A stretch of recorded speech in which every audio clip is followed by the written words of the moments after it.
বইপাঠ by আইকে চ্যানেলে আপনাদের সকলকে স্বাগতম। আমরা পড়ছিলাম ডক্টর মরিস বোকাইলির বাইবেল, কোরআন ও বিজ্ঞান। আজকে ২৬তম পর্ব, দ্বিতীয় রামিসেস মারনেপ তাহর অর্থাৎ ফেরাউনের নির্যাতন ও মহাযাত্রা। মাসপেরো যে আলেকজান্দ্রিয়ান কিংবদন্তির উল্লেখ করেছেন, পি মন্টেট খুবই বিচক্ষণতার সঙ্গে তা ব্যবহার করেছেন। প্রসঙ্গত উল্লেখ্য যে টলেমিদের স্বর্ণযুগে প্রাচীন ঐতিহাসিক দলিলাদি আলেকজান্দ্রিয়ায় সংরক্ষণ করা হতো এবং রোমান বিজয়ের সময় তা ধ্বংস হয়ে যায়। সেই ক্ষতি এখন সকলেই গভীরভাবে উপলব্ধি করেছেন। যাই হোক, ওই একই বর্ণনা বহুকাল পরের ইসলামী কিংবদন্তি এবং খ্রিস্টান কিংবদন্তিতে বর্ণনা পাওয়া যায়। লক্ষণীয় যে ধর্মীয় উপদেশের জন্য ব্যবহৃত বিংশ শতাব্দীর প্রথম ভাগের রচিত ইতিহাসে এবং আরবি এইচ লেস্টার রচিত ইতিহাসে মহাযাত্রার ঘটনাটি মরনেফতার রাজত্বকালে মিশরে ঘটেছিল বলে উল্লেখিত হয়েছে। মন্টেট তার ইজিপ্ট অ্যান্ড দি বাইবেল নামক গ্রন্থে ওই একই বক্তব্য তুলে ধরেছেন। তার এমন মত পোষকতায় অন্যান্য যুক্তিও আছে, বিশেষত কোরআনের বর্ণনায় তার সমর্থন আছে, যদিও বিখ্যাত পুরাণ তত্ত্ববিদ মন্টেট কোরআনের রেফারেন্স দেননি। কিন্তু এ সকল তথ্য বিবেচনার আগে আমরা প্রথমে বাইবেলের দিকে নজর দেব। যাত্রা পুস্তকে যদিও সংশ্লিষ্ট ফেরাউনের নামের উল্লেখ নেই, তবে রামিসেস শব্দটি ব্যবহৃত হয়েছে। বাইবেলে হিব্রুদের জবর মেহনতে নির্মিত একটি শহরের নাম রামিসেস বলে বর্ণিত আছে। এখন অবশ্য আমরা জানি যে ওই শহরগুলো পূর্ব নীল উপত্যকার তানিস কান্তির অঞ্চলে অবস্থিত ছিল। দ্বিতীয় রামিসেস যে এলাকায় তার উত্তরাঞ্চল রাজধানী নির্মাণ করেন, সেখানে আগেও কিছু দালান করা অবশিষ্ট ছিল, কিন্তু বিগত কয়েক দশকের ভূতাত্ত্বিক খনন কার্যে প্রমাণিত হয়েছে যে দ্বিতীয় রামিসেস স্থানটিকে একটি গুরুত্বপূর্ণ শহরে পরিণত করেন এবং এ কাজে তিনি হিব্রুদের জবর মেহনতি ব্যবহার করেন। বর্তমান যুগে বাইবেল রামিসেস শব্দটি পরে কেউ আর বিস্মিত হন না। ১৫০ বছর আগে শাম্পুলিয়ন চিত্রপিলির পাঠোদ্ধারের উপায় আবিষ্কার করে এ শব্দটির ব্যবহার নির্ণয় করেন এবং তখন থেকেই এ শব্দটি সকলের নিকট ব্যাপক পরিচিত। আমরা শব্দটি উচ্চারণ করতে, পড়তে এবং তার অর্থ উপলব্ধি করতে অভ্যস্ত হয়ে পড়েছি। তবে মনে রাখা প্রয়োজন যে চিত্রলিপির মর্মার্থ খ্রিস্টপূর্ব ৩য় শতাব্দীতে বিলুপ্ত হয়ে গিয়েছে এবং বাইবেল ও কতিপয় গ্রিক ও ল্যাটিন পুস্তক ছাড়া অন্য কোথাও নামটি অবশিষ্ট নেই। এমনকি ওই সকল পুস্তকেও নামটি কম বেশি বিকৃত আকারে দেখতে পাওয়া যায়। টেটিটাস তার অ্যানালাস গ্রন্থে শব্দটি রহামসিস রূপে ব্যবহার করেছেন। একমাত্র বাইবেলেই শব্দটি সঠিক আকারে অর্থাৎ রামিসেস রূপে দেখতে পাওয়া যায়। ওল্ড টেস্টামেন্ট অর্থাৎ তৌরাতের ৫ জায়গায় শব্দটির উল্লেখ আছে। আদি পুস্তক ৪৭-১১, যাত্রা পুস্তক ১, ১১, ১২ ও ৩৭ এবং গণনা পুস্তক ৩৩-৩ ও ৩৩-৫। হিব্রু ভাষায় রামিসেস শব্দটি দুভাবে লিখিত দেখা যায়, রাইমস এবং রামআইস। বাইবেলের গ্রিক সংস্করণের শব্দটি রামিসে হিসেবে লিখিত দেখা এবং ল্যাটিন সংস্করণে লিখিত হয়েছে রামিসেস রূপে। ফরাসি ভাষার ক্লেমেন্টাইন পাঠে শব্দটি একইভাবে অর্থাৎ রামিসেস হিসেবেই ব্যবহৃত হয়েছে।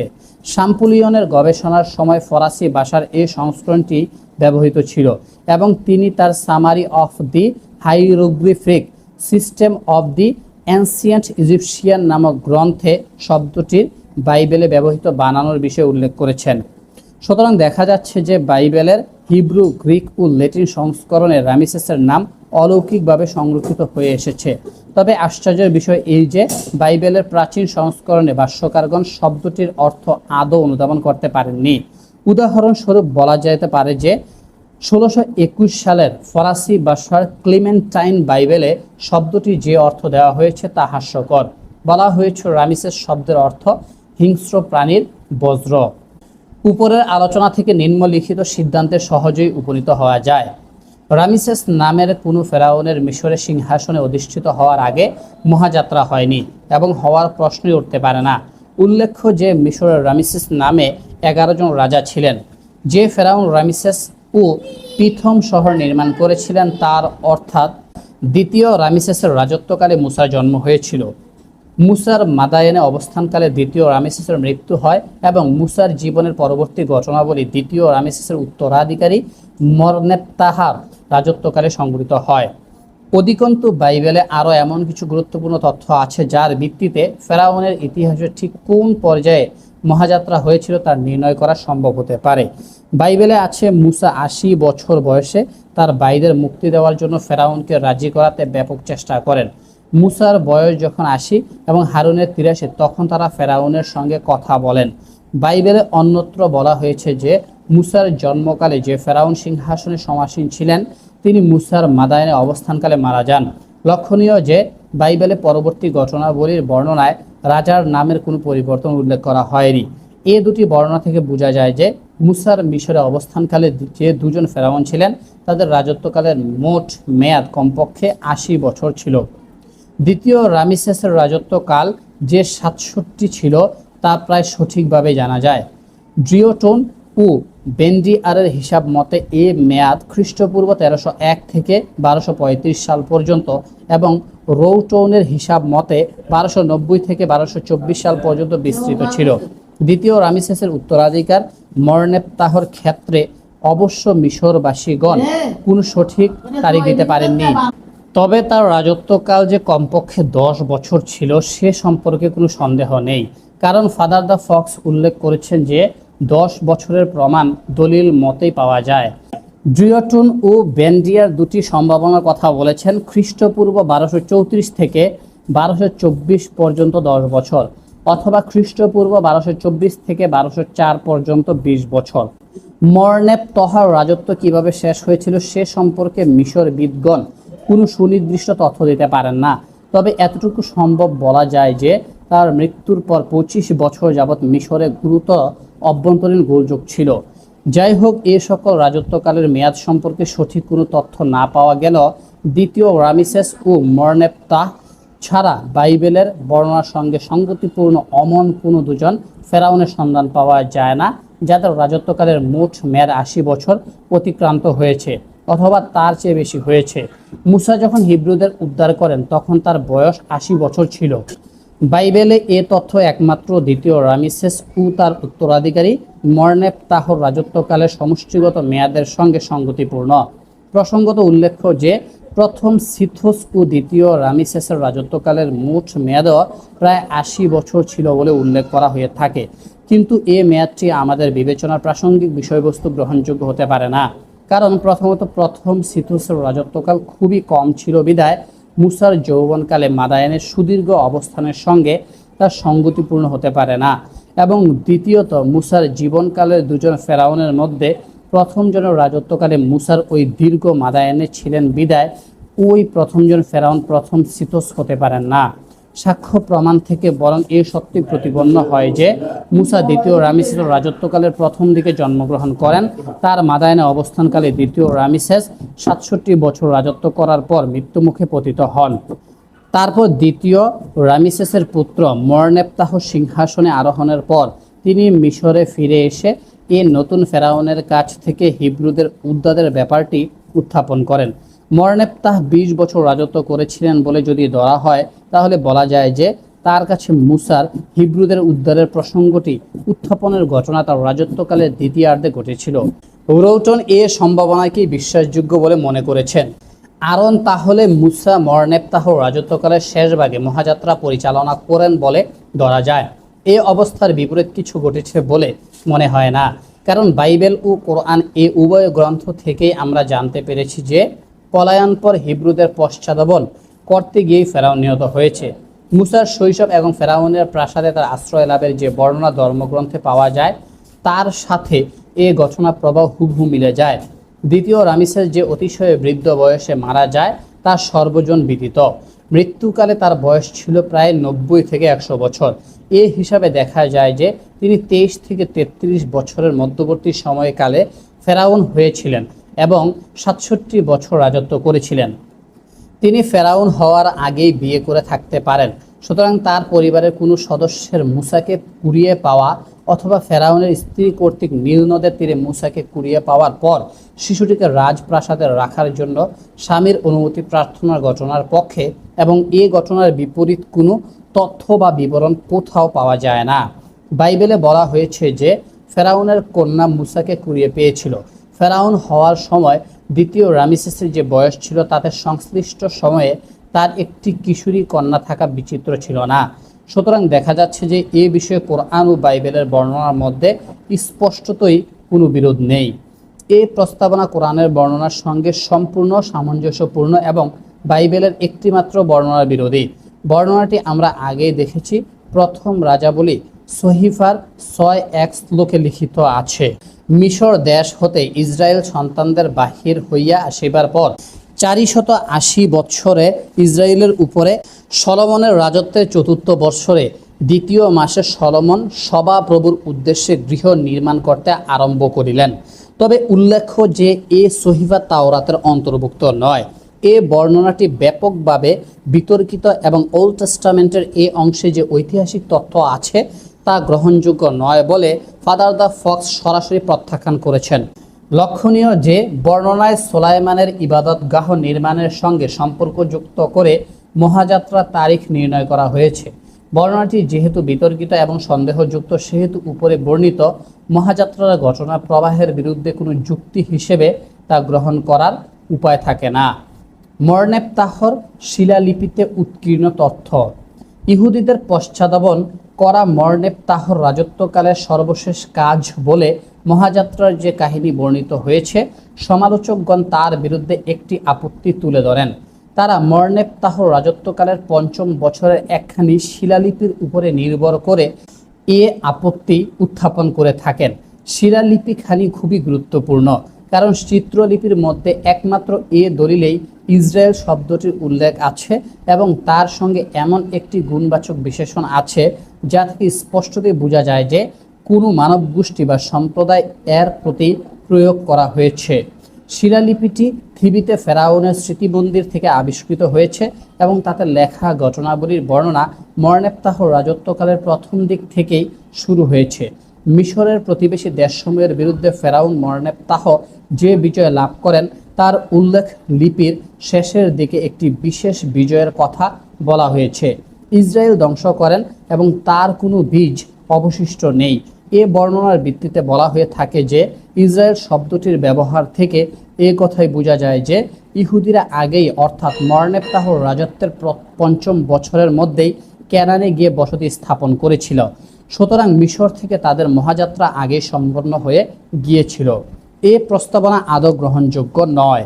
এ আপত্তি মেনে নিতে হলে এ কথা স্বীকার করতে হয় যে ইহুদিরা আগে কখনোই ক্যানানে বাস করত না এবং তারা সর্বদাই মিশরেই ছিল। সুতরাং এ আপত্তি আদৌ গ্রহণযোগ্য হতে পারে না। ফাদার দ্য ফক্স 2য় রামিসেসকে মহাযাত্রাকালীন ফেরাউন বলে গ্রহণকারীদের অন্তর্ভুক্ত হওয়া সত্ত্বেও তার দি অ্যানসিয়েন্ট হিস্ট্রি অব ইসরায়েল নামক গ্রন্থে ইহুদিদের ক্যানানে বসতি স্থাপন সম্পর্কে বলেছেন। ইসরায়েলিদের সঙ্গে সম্পর্কযুক্ত সম্প্রদায়গুলোর দক্ষিণে কাদেশ অঞ্চলে বসতি স্থাপনের সময় সঠিকভাবে নির্ণয় করা যায় না এবং এ বসতি মহাযাত্রার আগের আমলের। সুতরাং তিনি এ সম্ভাবনা স্বীকার করে নিয়েছেন যে মুসা ও তার সঙ্গীদের আগেও কিছু লোক মিশর ত্যাগ করেছিল। আপিরু বা হাবিরু নামে অবহিত লোকেরা 2য় রামিসেস ও মহাযাত্রার অনেক আগে থেকেই সিরিয়া ফিলিস্তিনে বাস করত এবং 2য় আমিনুফিস যে 3600 জন বন্দীকে জবর মজুর হিসেবে মিশরে ফিরিয়ে এনেছিলেন, আমাদের কাছে তার দালিলিক প্রমাণ আছে। তাছাড়া মিশর সিথোসের আমলে ক্যানানে এ ধরনের আরও লোক ছিল এবং তারা বেথশিয়ান অঞ্চলে বিশৃঙ্খলা সৃষ্টি করেছিল। পি মন্টেট তার ইজিপ্ট অ্যান্ড দি বাইবেল নামক গ্রন্থে এ বিষয়টি উল্লেখ করেছেন। সুতরাং অনুমান করা যেতে পারে যে মরনেপতাহ সীমান্তের এসব বিদ্রোহীদের বিরুদ্ধে কঠোর ব্যবস্থা গ্রহণ করেছিলেন এবং দেশের ভিতরে যারা ছিল তারা মুসার নেতৃত্বে একত্রিত হয়ে পরে দেশ থেকে পালিয়ে গিয়েছিল। এই অনুমান মরনেপতাহর রাজত্বের 5ম বছরের শিলালিপির বর্ণনার সঙ্গে আদৌ অসঙ্গতিপূর্ণ নয়, তবে পরস্পর বিরোধীও নয়। তদুপরি ইহুদি জাতির ইতিহাসে ইসরায়েল শব্দটি উল্লেখিত থাকার সঙ্গে মুসা ও তার অনুসারীদের ক্যানানে বসতি স্থাপনের ধারণার আদৌ কোনো সংশ্লিষ্টতা নেই। ইসরায়েল শব্দটির উৎস নিম্নরূপ। আদিপুস্তক 32-29 মতে ইসরায়েল হচ্ছে ইব্রাহিমের পৌত্র এবং ইসহাকের পুত্র ইয়াকুবের দ্বিতীয় নাম। Ecumenical translation of the Bible old testament গ্রন্থের ভাষ্যকারগণ মনে করেন যে শব্দটির অর্থ সম্ভবত আল্লাহ তার শক্তিতে প্রকাশিত হলেন। এ নামটি যেহেতু একজন মানুষকে দেওয়া হয়েছিল, সেহেতু তার স্মৃতিতে তার বংশধরদের ওই নামে অবহিত হওয়া বিচিত্র নয়। সুতরাং ইসরায়েল নামটি মুসার কয়েক শত বছর আগে চালু ছিল, সেহেতু ফেরাউন মরনেপ্তাহর আমলের শিলালিপিতে থাকার কারণেই মরনেপ্তাহর রাজত্বের ৫ম বছরের আগেই মহাযাত্রা হয়েছিল বলে ধরে নেওয়ার কোনো যুক্তি নেই। শিলালিপিতে ইসরায়েল নামে বর্ণিত একদল লোকের কথা বলা হয়েছে মাত্র, তাতে রাজনৈতিকভাবে সংগঠিত কোনো সম্প্রদায়ের প্রতি কোনো ইশারা থাকতে পারে না, কারণ শিলালিপিটি খ্রিস্টপূর্ব ১০ম শতাব্দীর আগে ইসরায়েল রাজ্য আদৌ গঠিত হয়নি। সুতরাং শিলালিপিতে কোনো স্বল্প সংখ্যক লোকের সম্প্রদায়ের কথা বলা হয়ে থাকবে।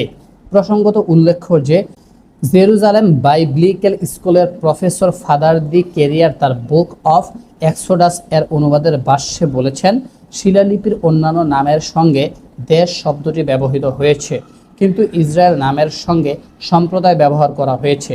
এখন আমরা জানি যে ৮ অথবা ৯ শতাব্দী যাবৎ প্রস্তুতি কালের পর ইসরায়েল ইতিহাসে প্রবেশ করেছে। ওই সময়ে বহু আদা যাযাবর সম্প্রদায়, বিশেষত আমোরাইট ও আরামিয়ান সম্প্রদায় সমগ্র এলাকায় বসতি স্থাপন করে। একই সময় ইব্রাহিম, ইসহাক ও ইয়াকুব, ইসরায়েল সহ অনেক গোত্রপতির আবির্ভাব হয়। ইয়াকুবের অপর নাম ইসরায়েল নামে তার গোত্র পরিচিত লাভ করে এবং এই গোত্রই পরে মরনেপ্তাহর রাজত্বকালের অনেক পরে একটি রাজনৈতিক সত্তা হিসেবে বিকশিত হয়। কেননা ইসরায়েল রাজ্য খ্রিস্টপূর্ব ৯৩১ বা ৯৩০ থেকে ৮২১ সাল পর্যন্ত বহাল ছিল। মহাযাত্রায় ফেরাউনের মৃত্যু বিষয়ে ধর্মগ্রন্থের বিবরণ। মহাযাত্রার সময় ফেরাউনের মৃত্যুর ঘটনাটি কোরআন ও বাইবেলের বর্ণনায় একটি গুরুত্বপূর্ণ বিষয়। উভয় গ্রন্থের মূল পাঠে বিষয়টি লক্ষণীয়ভাবে উপস্থিত আছে। বাইবেলে কেবল পেন্টাটিউক বা তাওরাতের নয়, গীত সংহিতা অধ্যায়েও বিষয়টির উল্লেখ আছে এবং এ প্রসঙ্গটি পূর্বে উল্লেখ করা হয়েছে। আশ্চর্যের কথা এই যে খ্রিস্টান ভাষ্যকারগণ ঘটনাটি সম্পূর্ণ উপেক্ষা করেছেন। ফাদার দ্য ফক্স বলেছেন যে মিশর থেকে যে মহাযাত্রা হয়েছিল তা দ্বিতীয় রামেসিসের রাজত্বকালের প্রথমার্ধে বা মধ্যভাগে হয়েছিল, কিন্তু তিনি বোধহয় লক্ষ্য করেননি যে ওই ফেরাউন মহাযাত্রার সময় মারা গিয়েছিল। অর্থাৎ এই ঘটনা থেকে প্রমাণ হয়ে যায় যে মহাযাত্রা তার রাজত্বের শেষ ভাগেই হয়েছিল।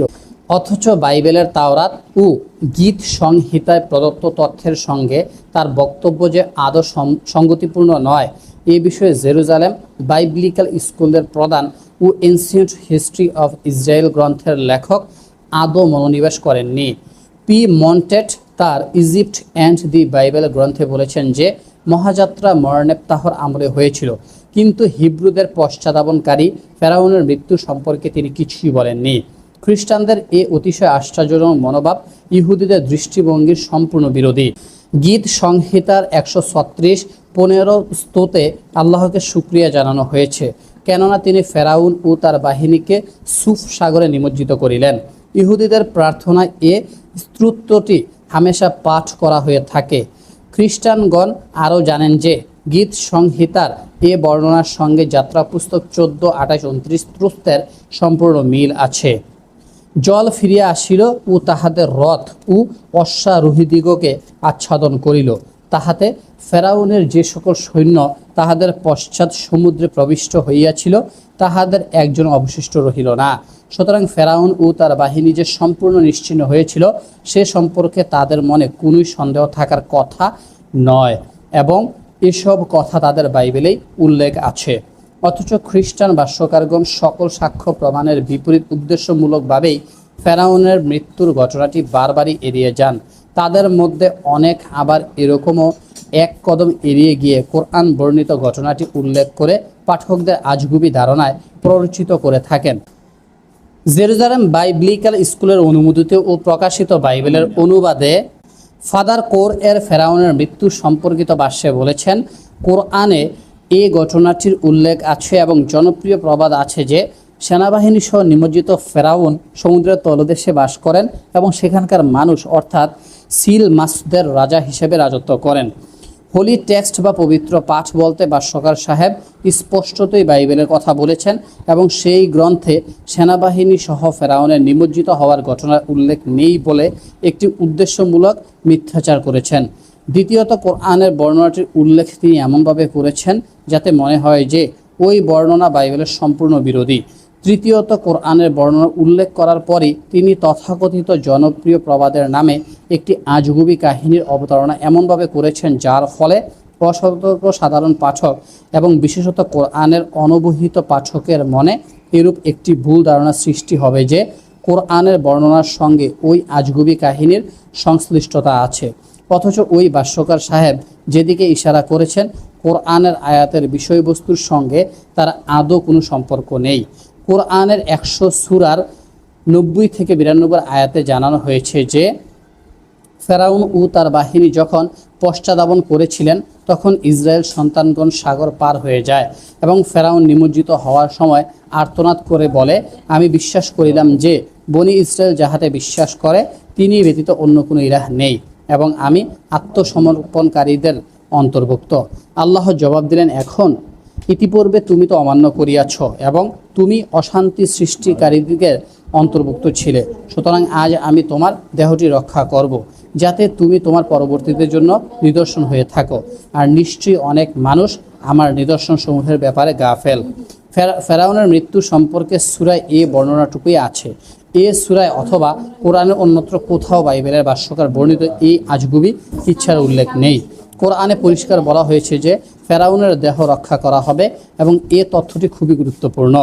কোরআন যখন নাজিল হয় তখন মহাযাত্রার সঙ্গে সম্পর্কিত বলে বর্তমানে বিবেচিত সকল ফেরাউনের লাশ লস্কর থেকে নীল নদের অপর পারে অবস্থিত থিবিসের গোরস্থানে কবর ছিল, কিন্তু তখন এ খবর কারো জানা ছিল না এবং অনেক দিন পরে 19বিংশ শতাব্দীর শেষ ভাগে ওই কবরগুলো আবিষ্কৃত হয়। কোরআনে যেমন বলা হয়েছে মহাযাত্রাকালীন ফেরাউনের লাশ সত্যি উদ্ধার করা হয়েছে এবং তার নাম যাই হোক না কেন কায়রোর মিশরীয় জাদুঘরের রাজকীয় মমিঘরে এখন যে কেউ সেই লাশ দেখতে পারেন। সুতরাং ফাদার কুরিয়ার কোরআনের সঙ্গে সেই কিচ্ছা জুড়ে দিতে চেয়ে অবলীলায় মিথ্যাচার করেছেন বই কি, সত্য ঘটনা তার থেকে সম্পূর্ণ আলাদা।